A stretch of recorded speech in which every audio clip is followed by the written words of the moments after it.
Subscribe कीजिए हमारे channel डिफेसिस को और दबाइए बेल बटन को ताकि आपको मिल सके हमारी वीडियोस की अपडेट सबसे पहले। नमस्कार दोस्तों, स्वागत है आपका डिफेसिस के एक नए वीडियो में। आज हम सबसे पहले बात करने वाले हैं हैमर मिसाइल्स के बारे में। तो हैमर मिसाइल्स की प्रोक्योरमेंट क्यों की गई और इमरजेंसी में क्यों की गई, जबकि हमारे पास स्पाइस 2000 बम्स पहले से थे। तो दोस्तों, इस सवाल का उत्तर यहीं कहीं छुपा हुआ है। जैसे कि स्पाइस 2000 बम्स जो है उनकी इंटीग्रेशन राफेल के साथ नहीं की गई है और वो राफेल के साथ बैटल प्रूवन नहीं है। हम जानते हैं कि स्पाइस 2000 बम्स का इस्तेमाल बालाकोट में किया गया था और इन्हें मिराज के साथ इंटीग्रेट कर दिया गया है। लेकिन दोस्तों, मिराज और राफेल दोनों अलग अलग बातें हैं।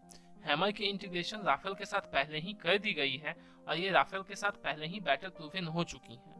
जहां तक हम फ्रांस की बात करते हैं तो फ्रांस ने हैमर मिसाइल्स हमें दी हैं, वो किसी दूसरे देश के लिए बनाई गई थी, लेकिन इमरजेंसी को देखते हुए वो हमें दी जा रही है। हमारी अगली अपडेट है चाइना और पाकिस्तान के बायो वारफेयर गेम प्लान को लेकर।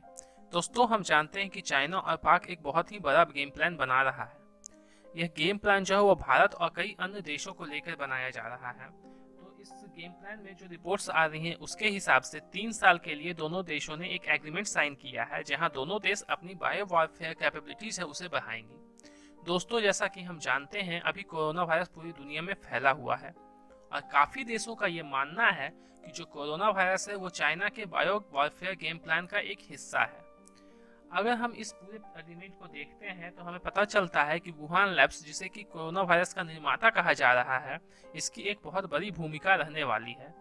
इस एग्रीमेंट में ये कहा जा रहा है कि जो भी मशीनरी और मैन पावर जो होगा वो वुहान लैब्स देगा और जो भी फाइनेंसिंग होगी इस पूरे प्रोजेक्ट और एग्रीमेंट की वो चाइना करेगा। दोस्तों, अगर ऐसा हुआ तो ये भारत के लिए एक बहुत ही प्रॉब्लम की बात है, बहुत ही बड़ी सिरदर्द है, क्योंकि हम जान रहे हैं कि कोरोना वायरस ने पूरी दुनिया में कितनी बड़ी तबाही मचाई है और अगर इसी तरह के और भी वायरसेस दुनिया में आ गए तो कितनी ज़्यादा तबाही मच सकती है, ये हम और आप सोच भी नहीं सकते। हमारी अगली अपडेट चाइना के एयरक्राफ्ट कैरियर्स को लेकर है। यह कहा जा रहा है कि चाइना अपने एयरक्राफ्ट कैरियर्स में कुछ बदलाव कर सकता है और वो नए तरीके के एयरक्राफ्ट कैरियर बनाने की कोशिश कर रहा है।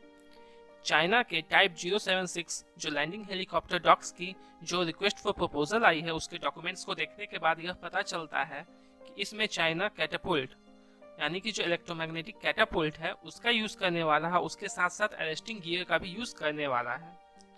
चाइना इसे प्रोजेक्ट डबल X6 भी कहता है, लेकिन काफी लोग का कहना है कि इसे ही टाइप 076 कहा जा रहा है।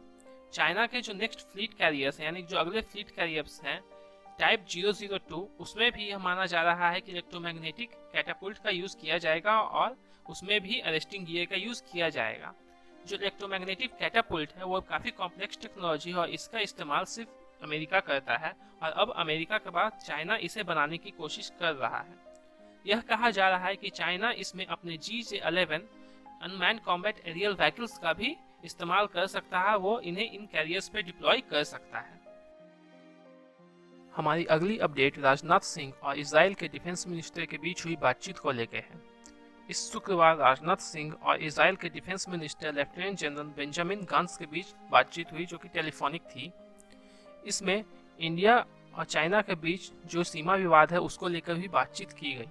इस पूरी बातचीत का मेन फोकस वो ये था कि जो हमारे ऑनगोइंग डिफेंस प्रोक्योरमेंट प्रोग्राम्स है उनकी स्पीडी इम्प्लीमेंटेशन कैसे की जाए, यानी कि इन सभी प्रोग्राम्स को कितनी जल्दी कंप्लीट किया जा सके। इसके अलावा इसी के साथ इसी से जुड़ी हुई एक और न्यूज है, वो है चाइनीज इन्वॉय को लेकर, यानी कि चाइनीज जो दूतावास है वहां से कुछ खबरें आ रही हैं उसको लेकर। कुछ दिनों पहले यानी कि कल की अगर हम बात करते हैं तो ब्रिटेन के जो दूत थे, राजदूत, उन्होंने एक स्टेटमेंट जारी करके कहा था कि वो यानी कि ब्रिटेन और US दोनों हांगकांग और भारतीय सीमा पे नजर बनाए हुए हैं और इसे किस तरह से निपटना है इसके लेके प्लानिंग कर रहे हैं। वहीं जो चाइना के राजदूत हैं उन्होंने कहा है कि भारत और चाइना दोनों बड़े देश हैं और वो एक दोनों के साथ मिलकर इन सभी चीजों को सुलझा सकते हैं। इस पूरे बातचीत को लेकर चाइना के जो राजदूत थे वो काफी भड़के हुए लग रहे थे। अगली अपडेट चाइना और अमेरिका को लेकर है, जहां चाइना ने चेंगडू में अमेरिकी दूतावास को बंद करने का निर्देश दिया है। यह निर्देश अमेरिका के उस फैसले के बाद लिया गया है जहां अमेरिका ने कहा था कि वह ह्यूस्टन में चाइनीज दूतावास को बंद करेंगे।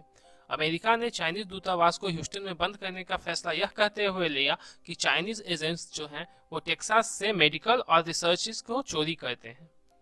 अमेरिका के चाइना में और भी कॉन्सुलेट्स यानी कि दूतावास हैं जो कि शंघाई, ग्वांगझू, शेनयांग और वुहान में स्थित हैं। तो दोस्तों अभी के लिए बस इतना ही।